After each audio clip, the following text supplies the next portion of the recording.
অবশেষে বিচ্ছেদ হলো আবু তাওয়া মোহাম্মদ আদনান এবং সাবিকুন নাহার সারার। এক ইতিহাসের নিকৃষ্ট অধ্যায় তৈরি হলো বাংলাদেশে। আপনারা হয়তো বলবেন যে এটা নিকৃষ্ট অধ্যায় কেন? আমাদের চোখে নিকৃষ্ট একটি অধ্যায়।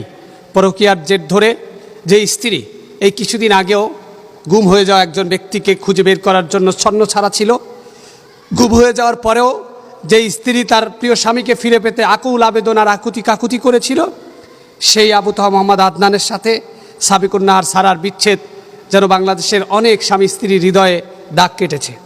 দেখুন, স্বামী আর স্ত্রী আল্লাহ সুবহানাহু ওয়া তাআলার এক অপার সৌন্দর্যের নেয়ামত, যেখানে আল্লাহ তাআলা স্বামী এবং স্ত্রীকে একে অপরের পোশাক স্বরূপ বলেছেন।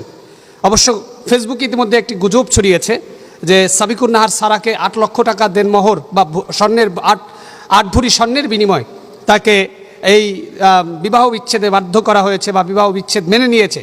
কিন্তু বাস্তবে এমনটা নয়, বরং মুরব্বীদের সম্মতিতেই দুই পক্ষের বৈঠকে, যেখানে আবু তাওয়া মোহাম্মদ আদনান তার স্ত্রীকে খোলা তালাকের প্রস্তাব দেয় এবং স্ত্রী তা সাদরে গ্রহণ করে। তবে আবু তাওয়া মোহাম্মদ আদনানের একটি প্রতিষ্ঠান আছে জিন্নুর আইন, সেই প্রতিষ্ঠানে এই সাবিকুন নাহার সারা তিনি অনেক অর্থ দিয়েছেন, অর্থাৎ তার ভাষ্যমতে তিনি 5 ভরি স্বর্ণ এবং বিভিন্ন সময় অর্থ দিয়েছেন ধারস্বরূপ।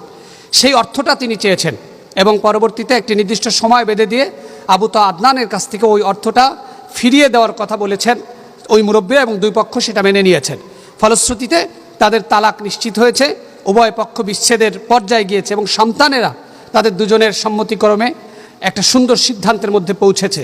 কিন্তু আমি বলতে চাই, জীবনের প্রতিটা মুহূর্তে আমরা কাউকে না কাউকে আমাদের সঙ্গী হিসাবে গ্রহণ করি। এই সঙ্গীতে যারা অপরাধ করছি, যারা অপরাধের সাথে আমরা মিশে আছি, পরকীয়ার মতো এক নিকৃষ্ট, সেটা পুরুষের পক্ষে হোক কিংবা নারীর পক্ষে হোক, সেটা যে কত ভয়ঙ্কর তার এক জ্বলন্ত উদাহরণ তৈরি হলো এই সাবিকুন নাহার সারার আবু তাওয়া মোহাম্মদ আদনানের বিচ্ছেদে।